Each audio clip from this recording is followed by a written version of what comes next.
Councilman McGray. Thank you. I have a couple questions. I'll preface my statements by saying that overall I'm very pleased with the progress we've had downtown. I mean, it's very, very obvious. All you have to do is drive down the street and you see a lot of activity, and very happy to see that. That's great. I do have some questions about just the presentation today.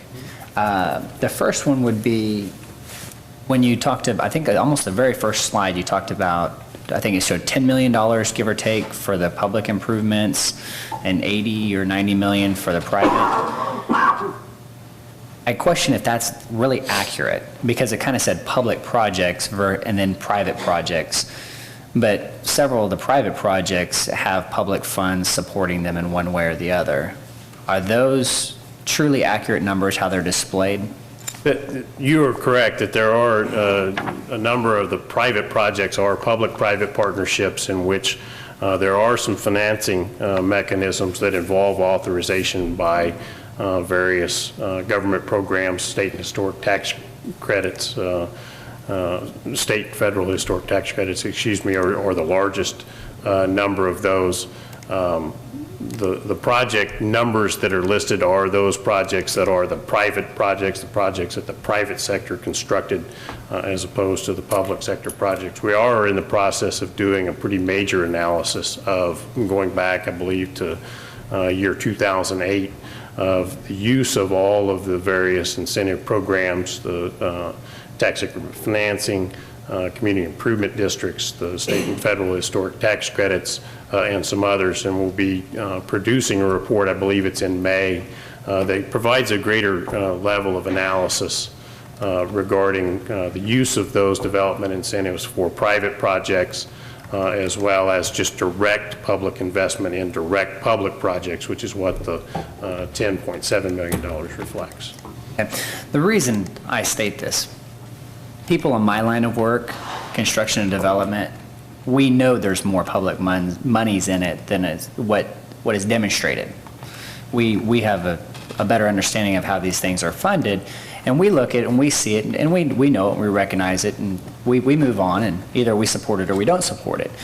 But there's a whole contingent of people in the community that think when we frame things in the way we do in regards to downtown, that we're being deceitful and that we're not being forthcoming with our public investment, not just public projects versus private projects. And I recognize that because I understand the intricacies of this, because fortunately we started some of this before I left.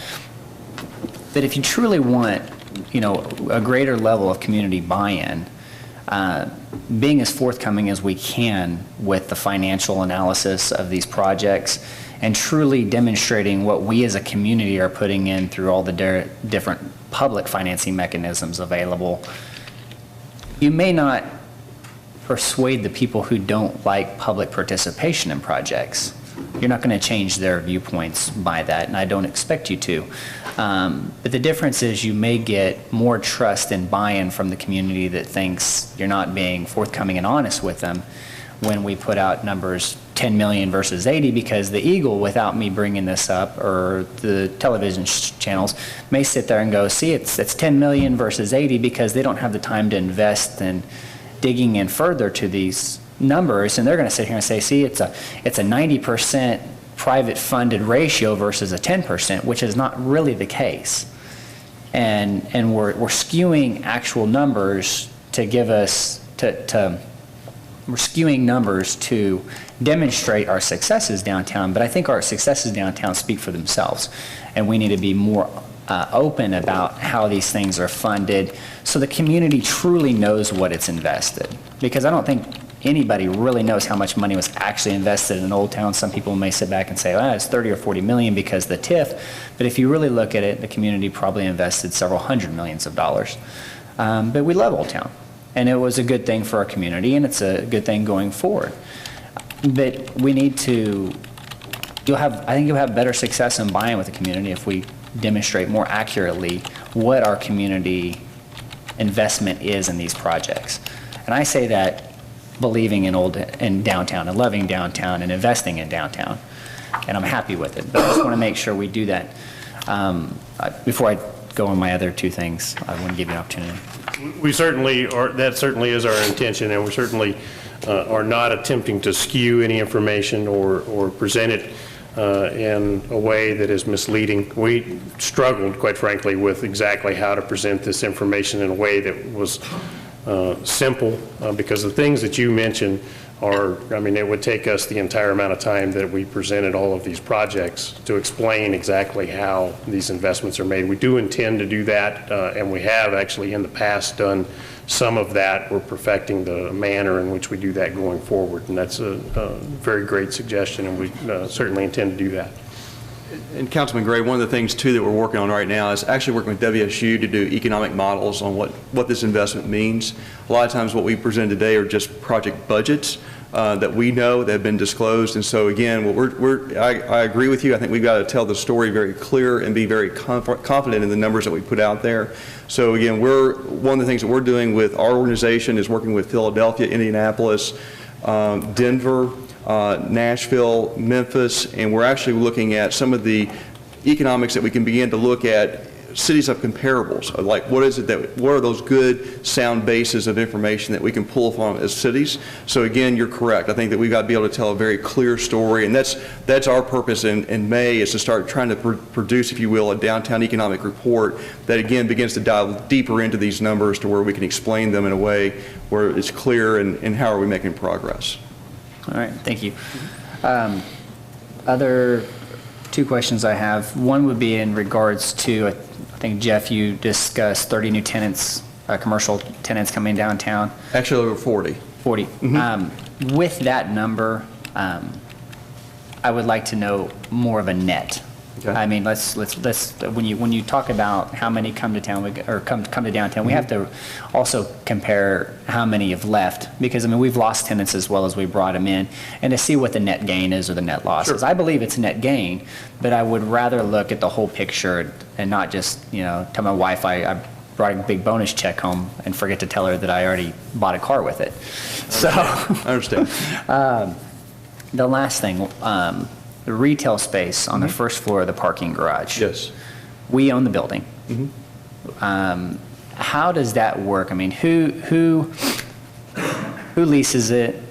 Who is technically the developer on it? Who receives the revenue on that? Because what I've heard over the years is oftentimes we own the building and somebody leases it out and somebody gets all the money and we basically let them lease it from us for $1 a year. And I don't know if that's accurate. I want to make sure that we own the buildings, we're the landlord, the rent comes to us. The building is owned by the city.